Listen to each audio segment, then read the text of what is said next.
Il arrive très souvent que vous ayez besoin de faire une liste déroulante directement à partir d'une base de données Excel. D'accord? Comme par exemple ici, nous avons une base de données commerciale où nous avons le nom, la commande, les employés, le destinataire, le produit, le type et le montant. Nous allons devoir créer une liste déroulante à partir des noms des employés. Il se révèle que dans la colonne C, les employés se répètent. D'accord? Donc là, nous avons mis des formules pour pouvoir extraire les noms des employés sans doublon. La question qui m'a été posée plusieurs fois, évidemment dans mon mail, c'est que comment créer une plage dynamique à partir d'une colonne calculée. Je dis bien une colonne calculée. Je m'explique. Donc cette liste déroulante-là, du moins cette colonne-là, où nous avons extrait les noms des employés, ça a été créé à partir de plusieurs colonnes.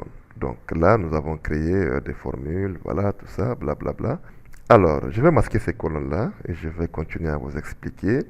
Donc, au finish, nous avons eu ce résultat-là, d'accord? Où nous avons extrait les listes des employés sans doublon. Donc, comme d'habitude, pour créer une liste dynamique, je vais de l'onglet Formule, gestionnaire de nom, et ici, je vais créer sur Nouveau, d'accord? Donc, voilà, je crée sur Nouveau, et là, je vais mettre, par exemple, liste employés. Ok? Génial.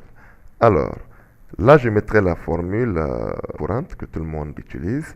C'est la fonction d'abord décaler. Ok?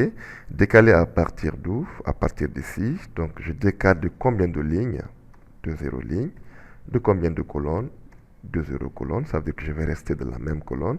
Et là, la hauteur. La hauteur, je vais évidemment faire la fonction nbValeur qui me permet de me compter le nombre de valeurs que j'ai dans ma colonne. Je ferme les deux parenthèses, mais là, attention, pas d'espace entre le nom d'une plage dynamique. OK? Donc, ici, je vais valider. Comme vous le constatez ici, nous avons une plage de données dynamique, mais qui n'est pas professionnelle, tout simplement parce que la formule tient compte de l'espace vide. D'accord? Pourquoi? Parce que tout simplement, à l'intérieur, nous avons des formules. D'accord? Donc, cette formule considère ces formules internes-là comme des caractères. OK? Pour cela, je vous montre l'astuce. C'est très simple. OK? C'est très simple.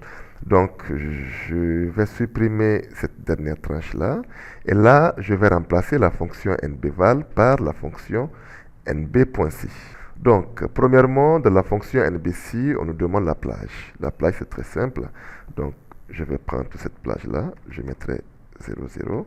Alors là, on me demande le critère. Le critère, c'est tout simplement cette fois-ci un point d'interrogation qui veut dire trouve-moi un seul caractère de la colonne suivi d'un astérisque. D'accord? Ça veut dire tout simplement trouve-moi un caractère et tu continues sur le nombre de caractères que tu auras trouvé dans la colonne. Si tu as 4 caractères, 5 caractères, 10 caractères, 20 caractères, peu importe.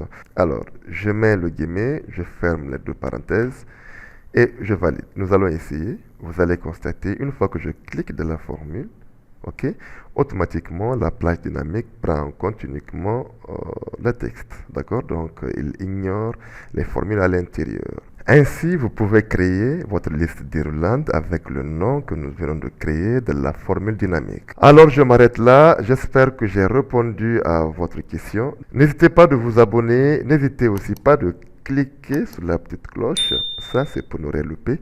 Faites des commentaires en bas de page, ça me ferait plaisir quant à moi. Je vous dis à très bientôt dans une prochaine vidéo. Merci et ciao.